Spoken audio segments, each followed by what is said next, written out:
శ్రీ గురుభ్యో నమ. హరి ఓం. ప్రజాభ్యో యోగక్షేమ.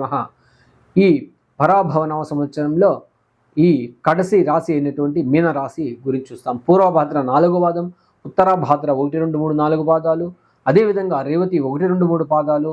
ఇది మీనరాశి అవుతుందన్నమాట. ఆదాయం 11, వ్యయం కూడా ఆదాయం 14, వ్యయం 11గా ఉంది. రాజపూజ్యం 7, అవమానం 2గా ఉంది. ఈ సంవత్సరం అయితే ఈ రాశి పడిన కష్టాలు ఇంకెవరూ పడి ఉండరు. అన్నీ కూడా ఇబ్బందులే ఉంటుంది. ఈ సంవత్సరం వీళ్ళకి చాలా బ్రహ్మాండంగా ఉంది. గురు 5వ ఇంట్లో అనుకూలంగా రావడం, అదేవిధంగా శని ద్వితీయార్థంలో మారడం వల్ల ఇంకంత అనుకూలం. అదేవిధంగా 6లో కేతు ఉండడం, అదేవిధంగా 12లో రాహు ఉండడం, చాలా వరకు కూడా ఈ ఊరి వదిలి వెళ్ళిపోదాం, ఉన్న స్థానం నుంచి వదిలి వెళ్ళిపోదామనే మనస్తత్వంకి వచ్చేసింటారనమాట వీళ్ళు.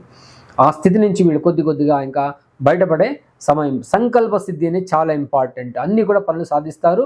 మీరు ఎటువంటి వారిని కూడా మీరు అట్టగా ఆకట్టుకునే ఇది ఉంటుంది మీకు. అదేవిధంగా బంధువర్గంతో సత్సంబంధాలు మెరుగవుతుంది. అదేవిధంగా ఆదాయ వ్యయాలు మాత్రం పొందనుండదు. మీ ఎంత సంపాదించినా కూడా అంత డబుల్ ఖర్చు ఉండే అవకాశం ఉంటుంది. విలాసాలకు ఎక్కువ ఖర్చు చేయడం జరుగుతుంది. అవసరాలకు ఏదో విధంగా ధనమైతే సమకూరుతుంది. ప్రతి విషయంలో చాకచక్యంగా వ్యవహరిస్తారు. ఆలోచనలు కార్యరూపం దాలుస్తుంది. గృహంలో శుభకార్యాలు, వేడుకలు జరుగుతుంది. బంధువర్గం వారు మరింత చేరువ అవుతారు. దంపతుల మధ్య స్వల్ప కలహాలు తలెత్తినా కూడా సమసిపోయే అవకాశం అయితే ఉంటుంది. ఈ సంవత్సరం కూడా ఔషధ సేవన, ఆహార నియమాలు తప్పకుండా ఉంటుంది. స్వల్ప కొద్దిగా వీళ్ళు అస్వస్థ కూడా అవుతూ ఉంటారు. తరచూ వైద్య పరీక్షలు చేయించుకోవడం మంచిది.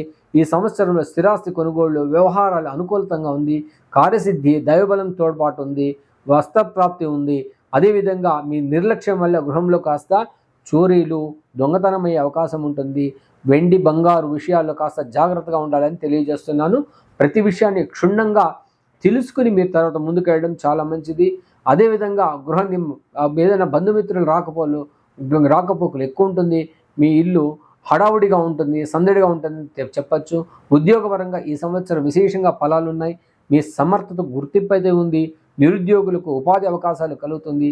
న్యాయవాదులకు అనుకూలంగా ఉంది. అదేవిధంగా సంఘంలో పేరు ప్రతిష్టలు బాగుంటుంది. మీకు ఒక బాధ్యత కూడా వచ్చే అవకాశం ఉంటుంది. ఏదైనా ఒక బాధ్యత మీకు మీ యొక్క అర్హత తగ్గటువంటి ఒక అంతస్తు అయితే వస్తుంది. రైతులకు అంత బాగుండదు. సకాలంలో కూడా మీకు ఏది కూడా ఇన్ టైంలో రాదు. కాస్త మీ పంటల విషయంలో కాస్త కేర్ఫుల్గా ఉండండి తెలియజేస్తున్నాము. అదేవిధంగా చేనేత కళాకారులకు భాగస్వామిక ఒప్పందాలు కుదుర్చుకుంటారు. దానివల్ల వీళ్ళకు అనుకూలంగా ఉంటుంది. విద్యార్థులకు గురు ప్రభావం వల్ల జ్ఞాపక శక్తి చాలా అధికంగా ఉంటుంది. పరీక్షల్లో మంచి ఫలితాన్ని సాధిస్తారు. విదేశాల్లో చదువుకోవడానికి కూడా చాలామంది అవకాశం ఉంది. అదేవిధంగా స్త్రీలకైతే చాలా మంచి టైం అని చెప్పచ్చు. అన్ని రంగాలను రాణిస్తారు ఈ మీనరాశి వాళ్ళు. చాలా అనుకూలంగా ఉంది. అదేవిధంగా సంఘంలో గౌరవ మర్యాదలు పెరుగుతుంది. మొత్తంపైన ఈ రాశి స్త్రీ పురుషులకు ఈ సంవత్సరం అంతా మంచి యోగ కాలం అని చెప్పచ్చు.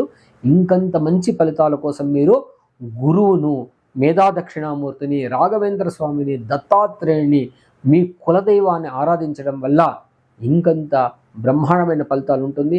అదేవిధంగా ఊళ్ళో ఉన్నటువంటి మీ యొక్క గ్రామదేవతలను, ఏదైనా మంచి దేవతలకు పూజ చేయడం వల్ల, మీరు శుక్రవారం రోజుల్లో ఈ నిమ్మకాయ దీపాలు ఇలాంటివి చేయడం వల్ల ఇంకంత బ్రహ్మాండమైన ఫలితాలు వచ్చి మీరు అనుకున్నవన్నీ సాధించడానికి అనుకూలంగా ఉందని తెలియజేస్తూ, సర్వే జనా సుఖినో భవంతు.